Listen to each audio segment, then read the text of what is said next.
Chapter 6. Do the next right thing.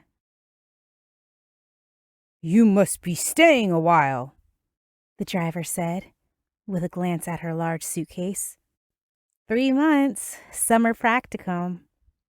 Well, you couldn't have picked a better place. Like an Appalachian Switzerland here, He said. She made a show of scanning the mountains, rising on either side of the town, emerald with the trees full of summer leaves. The clouds were marbled in pink and purple, as the sun rose, the color of molten iron. It was a quiet Saturday morning, the main street empty of traffic, the shadows long and the shafts of sunlight between them a rosy gold. She could imagine that the soft whisper she heard in the background was from the river gorges on either side of the peninsula. "It does look nice," she said, and tipped him with a $5 bill. He seemed a bit surprised at the gesture, tipping his hat and saying, God bless you, young lady. She smiled, and he turned to help other passengers with their bags. Once she had tapped her code into her phone, she entered the address of the William Bridgewater Medical Dental Building. While the phone calculated her route, Kenya watched the mother in the NC State sweatshirt, her son Colton, and her family. Her mother with the fluorescent bifocals, her father in a Pittsburgh Steelers jacket, crossed the street to a diner with the name Selah Spoon in its window, advertising itself as home of Selah's famous flying mountain biscuit. Mountain of calories, she thought, glancing back at her phone. She was pleasantly surprised that the MedDent Center was within walking distance, the blue path leading her east 2 blocks, then 1 block south. She pulled up the handle on the suitcase, tilted the bag, and started pulling. The sidewalk was cracked and uneven, and she had not made it more than a few feet before her arm was burning from yanking the wheels over places where the concrete had risen like fault lines, pushed up from the pressure of tree roots. She thought back to her injury prevention class, imagining how hard the sidewalk would be to negotiate for the elderly or someone with a physical handicap. She had a similar observation while in an older section of Raleigh with her brother once. Man, if public health doesn't make you a scold, he had said. She smiled at the thought of chiasm, just as she stumbled, the wheels catching on another slab. It would have been easier to just pull the suitcase through the street. There was barely any traffic, but she did not want to stand out any more than she already did. She could just imagine people pointing her out and concluding that blacks just did not follow rules as simple as staying on the sidewalk and not walking in the street. A bait, tackle, and hunting shop came up on her right, a number of old men in caps with big bellies and shirts with more plaid patterns, talked at the counter over cups of coffee. No one looked like they were actually buying anything. The middle-aged man behind the register, wearing a blue vest with pouches all along the front, had his hands tucked into his jean pockets as he listened. The next storefront was a rustic little shop, not yet opened, that sold treasures of the Blue Ridge Mountains, including homespun blankets, beeswax candles, lumpy sweaters, and wood carvings. Next was an insurance office, also not yet opened. She rolled her suitcase under a marquee advertising a movie she knew to have come out 6 months before. The coming attraction had long since arrived and moved on from theaters in D.C. Despite the film choices, the theater had a 1950s charm with an old-fashioned ticket window. She was sure the haze of nostalgia helped patrons see beyond the cracking paint, the door handles worn smooth from decades of use, and the duct tape on the cracking vinyl chair in the ticket window. She turned the corner, passing a convenience store, the interior lit by fluorescent tubes that had all the warmth of a morgue. The young man behind the counter looked Indian, his attention focused on his phone, while a flat screen behind the counter was playing a football match beamed from some other continent in another time zone. The sky beyond the stadium lights dark. The window advertised e-cigarettes, chewing tobacco, lottery tickets, and she even noted more synthetic urine kits. She rolled on, her heart beating a bit harder than it would have without the suitcase. She felt warm, but her destination was close. A car was pulling out of the parking lot ahead, that she imagined was adjacent to the Med Dent building. Before she reached it, however, the storefronts receded, and she passed a lot with a Catholic church. St. Anthony's. It was a simple gray stone affair, with a bell tower and a sign with removable lettering announcing Sunday Mass at 5 p.m., Saturday, 9, 10:30, and 12, Sunday. Noon Mass in Spanish.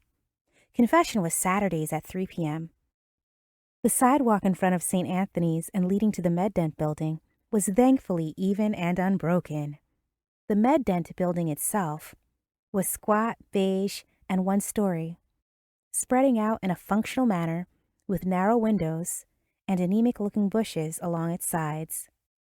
The tray for cigarette disposal was full, with ground-out butts stained with tar and nicotine. Fortunately, there was a handicap ramp, which she dragged her suitcase up. An intercom for after hours stared her in the face, but she found the doors unlocked.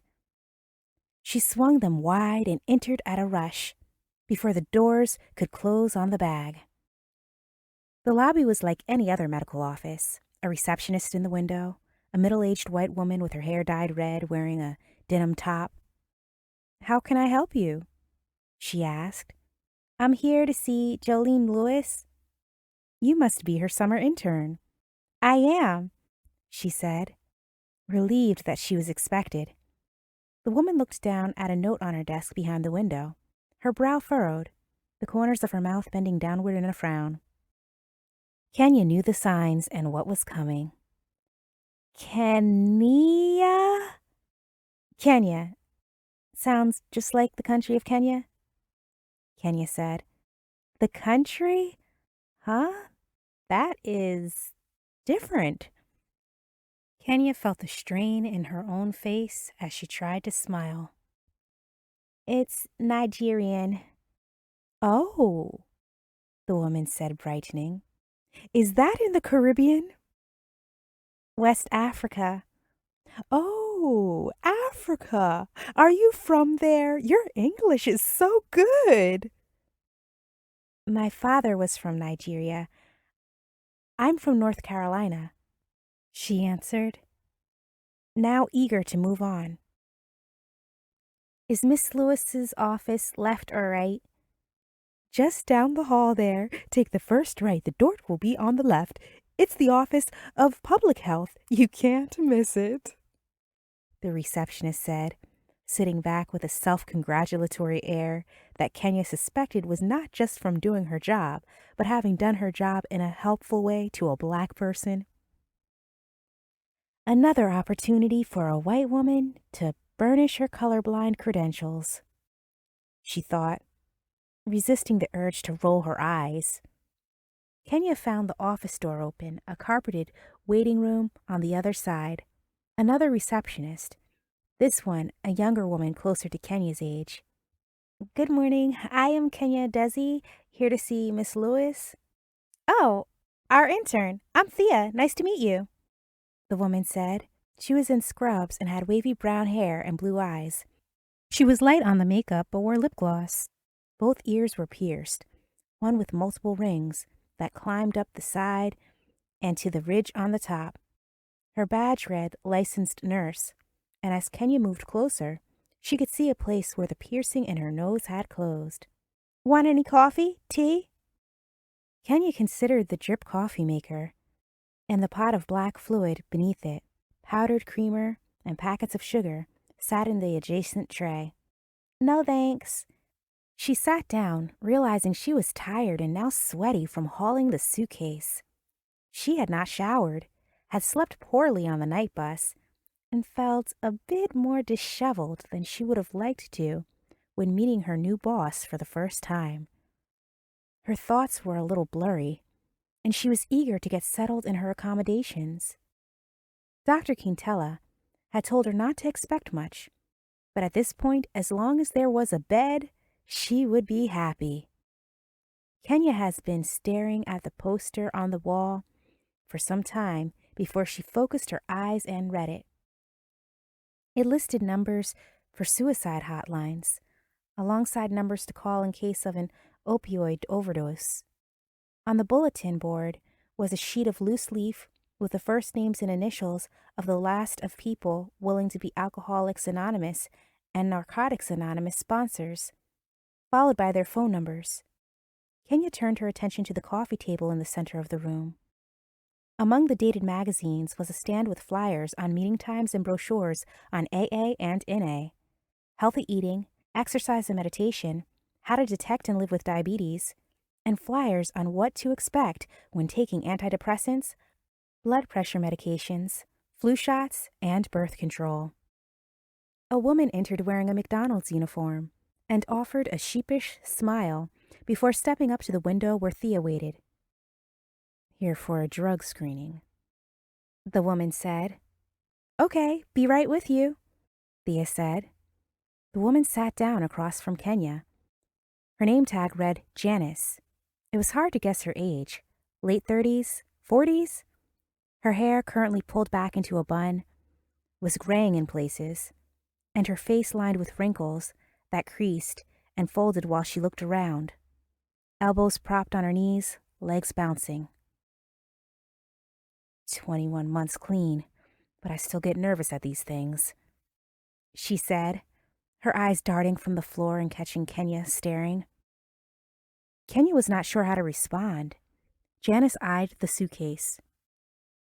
"Rehab or shelter?" "Sorry?" "You're going to rehab or a DV shelter?" "Oh, neither. I'm here for a summer internship."